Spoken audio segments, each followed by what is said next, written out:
Então, vamos lá, quinto ano, a nossa aula de ciências, classificação das plantas. Então, nós vamos trabalhar como as plantas são divididas e classificadas. Não todas as classificações, porque a botânica tem muito mais classificação do que essas, mas a gente vai trabalhar o início da classificação das plantas, a classificação mais simples das plantas. Então, a primeira classificação, aqui fala a classificação das plantas e mais ou menos há quantos milhões de anos as plantas habitam o planeta Terra. Então, estima-se que as plantas existam em nosso planeta há cerca de 430 milhões de anos atrás, pelos fósseis que foram encontrados em nosso planeta. Então, aqui no nosso livro, lá, observa-se as imagens de alguns fósseis que foram encontrados em nosso planeta. Então, através desses fósseis é que eles explicam,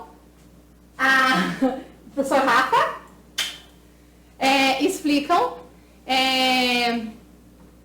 há quanto tempo existem as plantas em nosso planeta. Então, eles estudando esses fósseis e de acordo com esses fósseis, eles mais ou menos estimam há quantos milhões de anos as plantas habitam no nosso planeta.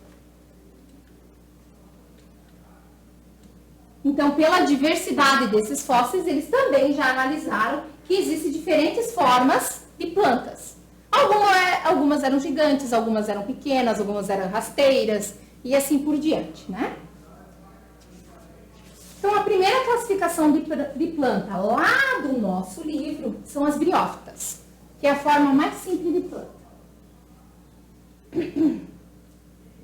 Então, são as plantas mais simples, provavelmente as primeiras que surgiram no nosso planeta Terra.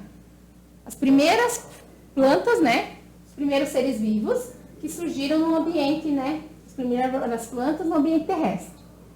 Elas não possuem aqueles vasos condutores lá, que lembra que a prof explicou, que carregam a seiva bruta e a seiva elaborada, que é produzido durante o processo da fotossíntese. Então, elas não têm esse processo. Elas realizam a fotossíntese porque elas são plantas, elas se alimentam através da fotossíntese, elas têm clorofila, elas são geralmente de pigmentação verde, mas elas também são conhecidas como musgos, geralmente, né? E então, os sais minerais, a glicose e tudo que elas precisam para se alimentar, ela geralmente o processo dela é bem mais lento, o processo de fotossíntese, todo esse processo é bem mais lento. E ela tem um corpinho assim mais robusto e geralmente ela se apoia em outras plantas para sobreviver. Ela, né, reveste outro tipo de planta. Então aqui eles trazem algum exemplo. A gente já deve ter visto aqui esse tipo de plantinha aqui, ó. Então tem o musgo, a hepática. Ali tem um Pontocero.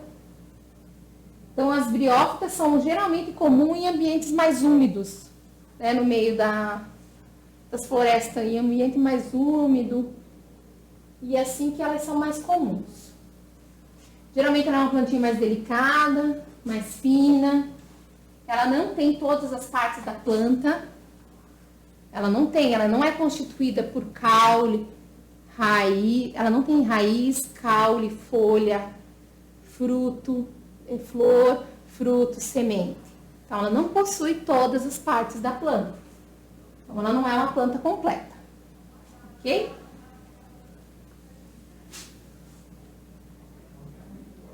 Depois, nós temos as pterodófitas. Elas são um pouquinho maiores que as briófitas, tem um porte maior que as briófitas. Elas apresentam os vasos condutores de transporte de substâncias essenciais às plantas. Elas são conhecidas, a gente conhece mais as pterodófitas como as samambaias, né? E elas possuem raiz, caule e folhas. Elas não têm fruto, nem semente, nem flor, mas elas já possuem algumas partes da planta. Algumas têm o tamanho reduzido, enquanto as outras alcançam metros de altura.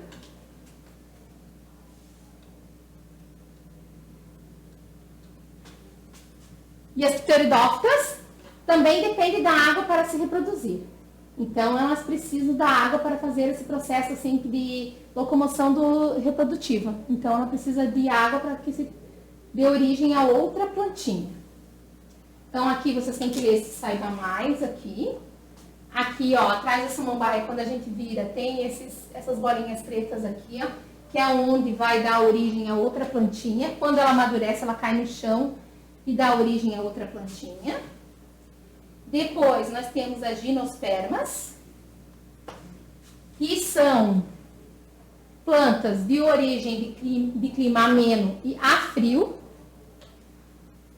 São conhecidas mais como pinheiros, que são as florestas coníferas, que elas têm um porte maior, né?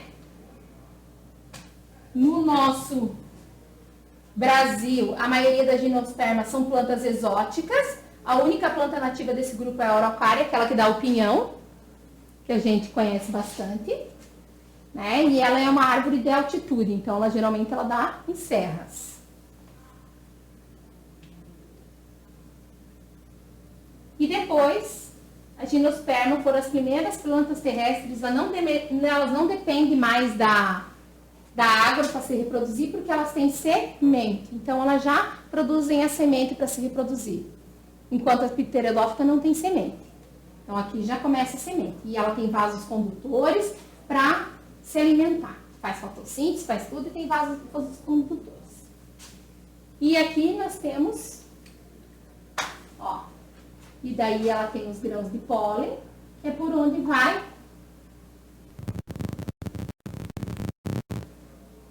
feita a transmissão que vai dar origem a outra plantinha. Então, o grão de pólen é levado de uma planta para a outra para que dê origem a outra plantinha. São as gimnospermas. E as angiospermas, que são as nossas plantas completas, que são a maior diversidade das plantas aqui do nosso planeta. Que são as plantas completas, que são aquelas que possuem raiz, caule, folha, flor, fruto e semente.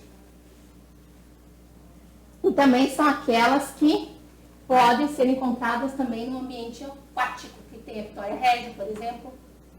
E elas são as plantas que possuem vasos condutores, sementes protegidas por frutas, que também tem partes como flor. E são cores, elas são bastante coloridas. Então, são as nossas plantas completas, que tem tudo. Aqui eles mostram a jabuticabeira. E aqui tem a flor, que é responsável pela reprodução, pela origem de outra planta. Aqui tem um exemplo, ó, de uma plantinha, onde está a parte masculina e a parte feminina. Então, a parte masculina é chamada de androceu e a parte feminina é chamada de ginoceu. E aqui tem os exemplos ali. Beleza? Então, vocês leiam com bastante atenção. E a prof vai mandar mais um videozinho para vocês como complemento. Tá bom? E ali fala sobre polinização, que é o agente polinizador. Quem faz a polinização? Quem leva o pólen de uma planta para outra? Nós temos 3 animais responsáveis por esse processo de levar o pólen de uma planta para outra. Nós temos a abelha, o beija-flor e o morcego. Tem pássaros que também fazem isso, mas a grande maioria são esses. É a abelha, que vai de flor em flor e leva o pólen. O beija-flor, através do néctar, que ele vai à procura de néctar, ele leva o pólen de flor em flor. E o morcego também, que ele leva o néctar, vai atrás do néctar e também leva o pólen de flor em flor. Eles são um grande agente polinizador. O que é polinizador? Ele leva o pólen de uma planta para outra para que consiga polinizar as plantas, para que ocorra esse processo de reprodução, para que ajude nesse processo de reprodução. Isso é fundamental para garantir a sobrevivência das nossas plantas hoje. E ali eles mostram a maior flor do mundo, que é chamada popularmente de Rafflesia comum, podendo pesar mais de 10 quilos. Só que o cheiro dela é horrível. Ela produz assim, um cheiro de carne podre. E ainda nós temos algumas curiosidades que eu vou mandar um vídeo para vocês que eu acho bem interessante, que são as plantas carnívoras, que eu vou mandar para vocês um videozinho bem legal, tá? Bem interessante. Tá bom?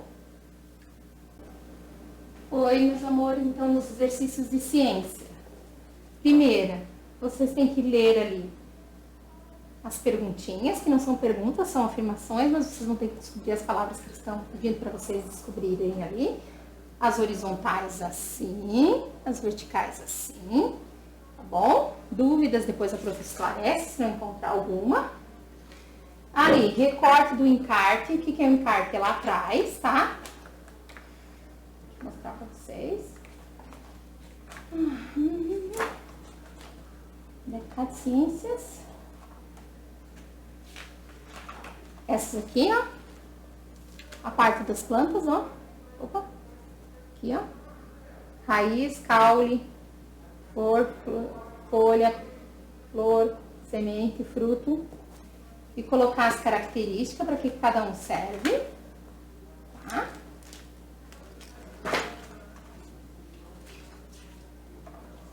Aí vocês vão escrever recorte, cola, e daí já tem para que cada um serve, só completar. A 4 e a 5 é para assinalar. A 7 é para você colocar ali as características. E a 8 é para você citar. Tá bom? Se é polinização, o que é, ok? Tudo certinho ali. Ok? Então, vamos falar sobre